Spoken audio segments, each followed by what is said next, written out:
Oke guys, welcome back to Silent Trader Academy Channel. Ya, kembali lagi bersama saya On Silent di Market Briefing ya untuk perdagangan selama seminggu ke depan ya dari awal 4 Agustus sampai 8 Agustus. Dan sebenarnya lebih ke mencakup ya karena awal bulan membahas potensi IHSG selama sebulan ke depan itu seperti apa. Dan pastinya bahas juga requestan dari teman-teman yang udah saya share di perdagangan Jumat lalu. Jadi reminder buat teman-teman yang belum follow Instagram sosial media kita ya. Kenapa? Karena banyak banget informasi-informasi. Salah satunya kemarin kita live trading bareng gratis. Ada juga grup rekomendasi gratis yang udah diikuti ratusan lebih ya orang gitu ya selama berbulan-bulan dan lain-lain. Jadi pastiin teman-teman follow, minimal follow Instagram kita ya untuk dapetin informasi. Nanti saya tulis deh di deskripsi. Oke ya. Lalu kita bahas dulu untuk market kita.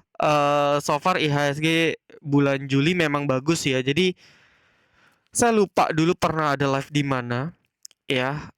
Cuman waktu itu saya bilang memang secara seasonality bulan Juli IHSG selalu bagus. Jadi ya no worry. Dan Agustus juga sebenarnya secara historical lumayan oke. Jadi Juli Agustus ini periode IHSG secara rata-rata bergeraknya lebih positif. Cuman yang jadi pertanyaan ialah kita lihat IHSG kita ini kan lagi buat pattern besar ya. Ini pattern monthly dan kelihatan wave-nya masih gede banget. Pattern-nya pattern lebar ya, masih ada potensi ke resisten. Dan yang jadi problem ialah ya kalau kita lihat price action secara candle ini ada 3 candle dan 4 candle kemarin ini selalu gagal bertahan di atas 7.700 ke atas. Jadi ketika nyentuh harga segitu entah kenapa terjadi aksi taking profit. Jadi secara psikologi 7.700 lumayan strong ya. Nah, berarti apakah ada potensi pergerakan di bulan Juli ini akan bulan Agustus ini akan koreksi? Menurut saya ini justru jadi bulan penentuan. Ya, apakah benar IHSG akan tembus? Karena kalau ini tembus 7.900 8.000 harusnya rally ke atas karena dia break pattern ya. Tapi kalau ini gak terjadi ya, mentok-mentok dia cuma nyampe 7.900, 7.800, abis itu bisa lanjut koreksi ke bawah. Nah, cuman kalau opsi koreksi ke bawah, ini kan kita tahu IHSG kan naiknya gara-gara beberapa emiten tertentu. Ya, emiten Pak Prajogo lah salah satunya yang ngedongkrak ya. Kalau misal IHSG opsinya adalah reject resistance ini dalam sebulan ya dan ke bawah, maka kita bisa kesimpulkan bahwa emiten-emiten yang lagi naik ini selama sebulan 2 bulan terakhir ini akan terkoreksi cukup signifikan. Nah, tapi kalau kalian gak yakin, nggak mungkin On Silent ini pasti naik, maka ya ada potensi lanjut bahkan all time high harusnya di bulan ini kelihatan. Tapi kalau ternyata sampai akhir bulan dia juga nggak mampu tembus di area zona tadi, posisi close-nya ini akan jadi alert buat kita yang biasanya all in ngegas hati-hati. Trading tetap trading tapi harus makin disiplin, lotnya harus makin dijaga. Gitu ya teman-teman ya. Jadi itu self reminder untuk bulan ini lebih berwaspada ketimbang bulan Juli kemarin. Oke, lalu lanjut kita akan bahas dulu ya beberapa emiten yang sudah teman-teman bahas di Instagram lewat story. Saya cek dulu ya.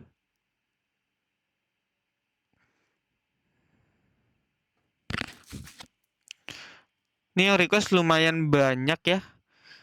Thank you, cuman saking banyaknya kita nggak bisa bahas satu-satu ya. Mungkin kita bahas beberapa emiten yang mungkin bisa jadi referensi. Sekali lagi disclaimer ya, apapun di video ini tidak ada paksaan jual beli.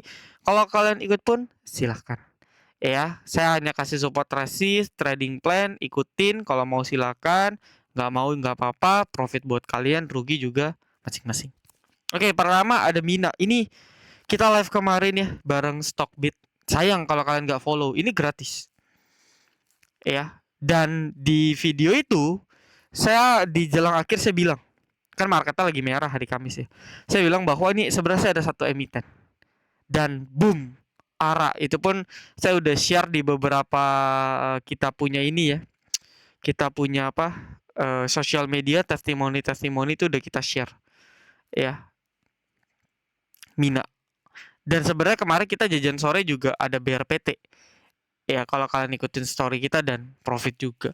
Nah, Mina ini ada inilah ya, kemungkinan ada Pak HH ya, Happy Hapsoro.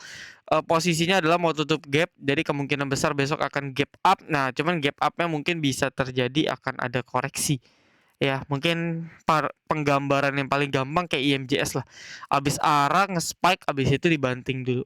So, kalau kalian baru mau entry, kita sih lagi pada hold posisi. Saya udah close, tapi sebagian teman-teman member ada hold posisi, hati-hati karena posisinya lumayan di klasik resist ya, ada psikologi 200. Jadi kalau kalian entry-nya di situ bisa jadi kena guyur. Ya, cuman kalau secara tren panjang nih kita bisa pantau lah untuk chopeters, day traders, ini emiten yang sangat layak. Ya, mina target ke situ 190 200. Itu udah nggak lari targetnya. Berikutnya Tugu nih udah dibahas ya. Saya nggak bahas banyak kalau emiten yang masih sideways, weekly, daily, monthly. Ya, nggak ada pergerakan. Cuman kemarin ada volume besar. Dicek, ini kan mau musim-musim LK juga ya. LK dari Q2 gitu ya teman-teman ya. Oh sorry, LK dari ya Q2 sih bener ya. LK dari kuartal 2 kan, Januari, Februari, Maret, April, Mei, Juni. Jadi Juli ke Agustus sih bakal banyak emiten-emiten Q2 yang rilis. Nah, jadi hati-hati buat teman-teman yang lagi pegang emiten, ya bisa jadi akan ada katalis jangka pendek turun ya. Cuman kalau untuk Tugu no. Lalu berikutnya SSIA, saya jujur udah sampai bosen ya. Setiap pertanyaan tiap hari bahasa SSIA. Kalau kalian ngikutin YouTube saya juga simple. Ini gap minimal ditutup. Ya, overall masih sideways. Cuman kalau ini bisa ditutup 2330, 2370 bagus. Ini adalah targetnya ke sini. Minimal. Ya, tapi secara tren masih sangat bagus untuk SSI ya. Tinggal posisi entry, price action kita sesuaiin aja. Lalu kalau untuk banking, nah ya, jadi sedikit informasi lah. Ini kan saya pakai yang namanya bot saham. Ini fasilitas khusus untuk teman-teman yang berbayar. Jadi kita ada program berbayar, murah juga kok. 150.000 per bulan. Ya, 150.000 per bulan. Kalian bisa bandingin di luaran, kita mungkin yang paling murah dengan kualitas yang udah kredibel 5 tahun. Ya, perform kita. Nah, ada juga opsi gratis yang tadi saya bilang ya, bareng Stockbit, MNC Sekuritas, Mandiri Sekuritas. Nah, kalian bisa dapetin itu secara gratis. Ya, kalau Stockbit Mandiri di grup WA, MNC di grup Telegram. Dan itu kalian dapetin secara gratis. Nah, cuman yang gratis nggak dapat ini. Ya, fitur-fitur ini bisa screening, bisa charting. Nah, kalau kita lihat banking, contoh sambil sampling BRI ya. Ini flow-nya masih, outflow-nya masih terjadi. Ya, belum ada inflow yang besar. Ini kan garis ini melambangkan foreign flow. Jadi, ya kita nggak bisa expect apa-apa. Kalau untuk trading udah pasti no. Kalau untuk invest, ya overall dia di area weekly demand ya. Jadi boleh. Jangan kalau untuk trade, masih big no. Kenapa nggak ada flow? Candle-nya juga kecil-kecil. Nah, jadi menurut saya belum waktunya kayak gitu. Ya, lalu berikutnya adalah kuas. Oke, saya udah lama nggak dengar kuas ya. Nah, ini kurang lebih kayak gini ya. Abis ARA, spike dibanting. Untuk kuas, kita cek dulu broker summary-nya. Jujur saya nggak mantengin emiten di bawah 100 ya. Jarang-jarang. Kita lihat kuas. Excel ini lagi aktif ya. Excelnya cuman agak FOMO, average di 73, sekarang di 66. Menarik sih. Kalau kalian sanggup entry emiten-emiten di bawah, ini kan kemungkinan besok akan buat ekor. Ya, akan buat ekor paling jauh di 60 sih feeling saya. Ya, paling jauh di 60 gitu ya. Jadi dari 65 ke 60 nih kalian entry. Stop loss ya karena satu ticknya udah mau 1,5%, 2%, stop loss harus agak gede. Nggak bisa 2-3%, bisa 3-6%. Jadi mungkin bisa stop loss di, kalau kalian entry di 60 ya di 58, 57 masih oke.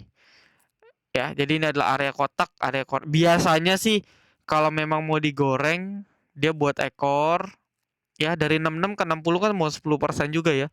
Habis itu nanti baru naik. Nah, jadi di periode kotak ini boleh. Kalau ya, catatannya adalah kalau teman-teman sanggup untuk ngikutinnya. Oke. Lalu berikutnya ialah MBMA. Boleh sih, jujur boleh. Cuman kalau saya kan banyak mengguidance ratusan member ya. Jadi nggak bisa ngasih emiten-emiten ngasal. Itu pun Mina penuh pertimbangan karena saya yakin bagus dan buktinya arah. Ya kalau nggak kita jarang rekom. MBMA trennya masih bagus ya, cuman kita kemarin kena stop loss juga sih karena dia sempat false ya. Fake out lah di 500, jadi ya udah nggak ada masalah sih ya. Yang namanya trade ketika harus cut loss ya kita cut loss. Posisi closingannya sebenarnya masih ketahan di area klasik support ya. Untuk swing so far so good sebenarnya masih di atas 470 480. Kalau kalian mau sabar ya ini rotasi sektor yang bisa kalian pantau juga sih. Ya. Untuk si MBMA masih bagus. Ya, flow-nya masih bagus untuk MBMA. Cuman nge-swing aja agak sabar. Ya, lalu berikutnya Raja. Nah, ini Raja setelah saya bahas ya. Kan saya bilang saya nggak bakal lirik Raja kalau dia belum breakout dan hari ini break. Ya, ini valid break dan ini bisa kita pantau, mulai bisa kita pantau. Jadi kita bisa pasang alert ya di Raja gitu ya, area breakoutnya di 2600 2660. Ya jadi biasa kalau dia ada correction tapi koreksinya masih maintain di atas 2600 kita bisa entry. Gitu ya. Sesimpel itu teman-teman. Kita cek flow-nya. Ya, nggak yang wow banget tapi lumayan lah. Ya, average cost-nya ada yang di 652 2700. Ya, masih possible sih turun di bawah 2800 ya untuk Raja ya. Nah, itu bisa kalian manfaatin untuk timing entry. Disclaimer ya, tapi dia udah break. Ini reject resist ya 2900-an, mungkin akan ada correction dulu ya, tapi harusnya targetnya akan lanjut naik ke atas. Continuation karena volumenya gede. Ya, good. Ya.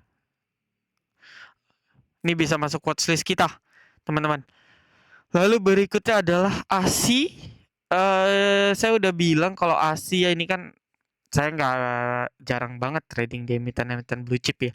Cuman kalau kita lihat saya udah sering bilang untuk ASI ada weekly resist jelas 5200 5400. Kalian lihat aja dari tahun lalu, 1,5 tahun lalu dia 2024 Januari dia nggak bisa tembus area 5400. Berarti simpel kan, ketika kemarin ASI itu naik ke 5100 5200 itu sebenarnya target kita untuk taking profit ya, kecuali kita invest ya boleh hold. Kenapa? Karena masih dalam range sideways lebar ya, 5400 sampai 4300 4400. Jadi range geraknya lebar. Cuman kalau posisi di resist agak hati-hati. Kalau kalian nggak yakin dia bisa break, ya dia bakal lanjut ke bawah lagi. Sideways ya. Dia akan bergeraknya sideways. Ya kecuali dia bisa valid break kayak Unilever ya. Cuman Unilever ini kan breaknya daily. Ya kalau weekly sih masih belum ya. Belum break 1870. Tapi kalau secara daily ya kurang lebih kayak gitu analoginya. Ya, dia sideways ketika valid break dengan volume. Bisa dipantau nggak? Bisa. Ya ini kan valid. Nah cuman mungkin tunggu correction ya. Tunggu correction ya. Nah ini ya jujur spekulatif, kalau mau dicoba bisa, tapi bisa jadi false. Ya we will see. Jujur Unilever juga termasuk salah satu emiten yang mungkin saya nggak rekom, tapi akan saya buat sebagai bahan belajar kita di konten. Ya. Dan kalau kita flow-nya gede. Saya nggak tahu sih, saya belum baca. Mungkin LK-nya atau apa nanti saya mau cek. Oke ya. Lalu berikutnya MTech. Ini juga udah saya bilang. Kalau kalian ngikutin ya, mungkin kalau buat kalian followers baru, pokoknya subscribe aja YouTube kita. Saya sering live antara Senin, Selasa, Rabu, dan live-nya itu saya repost. Jadi kalian bisa tonton replaynya. Ya, dan MTech, SCMA saya udah sering bilang. Ya, udah sabarin aja. Ya, dan terbukti profit lumayan. Ya, profitnya lumayan banget di SMA. Dan itu juga udah beberapa grup gratis saya udah instruksi juga kalau pegang. Kita lebih ke SMA sih kemarin. Ya, dan udah continuation aja, hold aja. Ya, ini bullish continuation nggak usah dilawan ya, hold aja. Bagus. Ya. Cuman ini di resist ya, tapi harusnya breakout sih. Kalau lihat volumenya yang lagi gila begini harusnya MTech breakout 700 kena target terakhir lah, target terdekat bukan terdekat lah. Target swing next-nya agak jauh di 800. Tapi so far good ya. Berikutnya TAPG ya. Oh, jadi sedikit informasi teman-teman. Kita selain grup trading, kita juga ada namanya grup investor ya. Cuman ini bukannya per 3 bulan sekali, teman-teman. Ya, dan kuartal ini saya nggak mutusin, kemarin Juli itu harus open regis, tapi saya mutusin untuk nggak open. Simple lah kayak gitu. Ya, dan terakhir, saya kayak nggak share di sini ya. Terakhir kita ada taking profit di TAPG. Saya nggak tahu sih, saya ada share atau enggak. Ya, dan IPCC gitu ya. IPCC dan TAPG tahun ini kita TAPG hitung dividen hampir beggar. IPCC hitung sama dividen-dividen hampir multi beggar. Nah, cuman jujur kita lepas agak kecepatan ya. Ternyata dia rally-nya malah di penghujung awal Juli. Gitu. Saya kalau nggak salah TP tuh di sekitar sini ya. Saya lupa sih. Pokoknya saya di sini. April Mei itu saya TP. Gitu ya, masih ada space 50%, tapi ya udah, ya it's okay lah. Ya, harusnya bisa beggar, bahkan multi beggar, tapi nggak apa-apa. Cuman sekarang kan orang udah mulai liriknya ke CPO. Cuman emitennya udah naiknya udah pada banyak tinggi. Jadi hati-hati akan terjadi pancingan false break, pancingan gocekan untuk mereka bandar taking profit. Kenapa? Karena udah banyak yang lirik sekarang, udah banyak yang bahas. Gitu ya. Jadi hati-hati. Dan TAPG kalau kalian pegang, kawal aja. Ya kalian pasang nih EMA 5. Nah, kalian lihat aja. Selagi masih berada di atas EMA 5, hold. Sekali close di bawah EMA 5, kalian TP. Gitu ya. Simple. Oke. Lalu berikutnya, BWPT kok nyangkut ya? Ini gimana cerita BWPT nyangkut ya? Padahal naik loh. Ini beli emiten zaman kapan nih? Setahu saya BWPT udah lama nggak rally loh. Berarti kemungkinan besar nyangkut belinya di sini FOMO dan gak stop loss. Ini bahaya. Tapi untuk short trade ya, karena kan range-nya lebar, otomatis stop loss kalian nggak bisa 2% karena range-nya gede banget. Kecuali kalian scalper. Nah, ini candle daily low-nya ada di 110, 120. 110, 112 nih area break-nya juga sebenarnya. Ya, jadi as long as dia nggak jebol di sini, bisa di hold. Ada potensi masih digas. Tapi kalau ini dijebol, dia bakal ke bawah dulu, sideways baru naik. Dan itu akan makan waktu.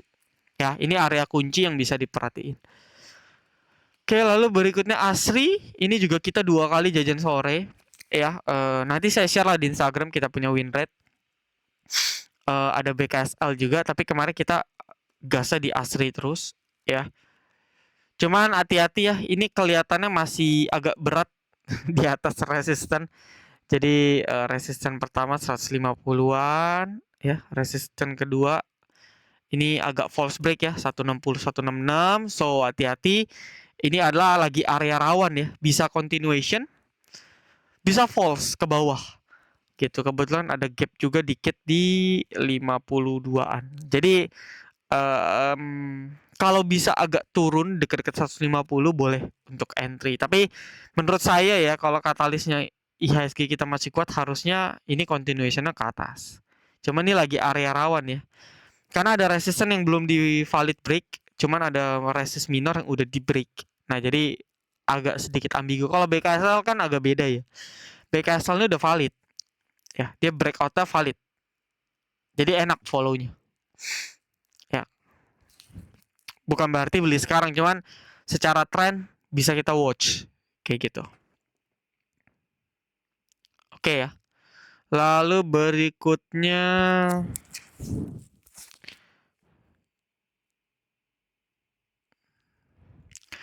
oke, satu lah kita bahas CDIA lah. Jadi CDIA kan saya udah bahas di Instagram berkali-kali ya. Sampai saya juga bosan juga bahas ya.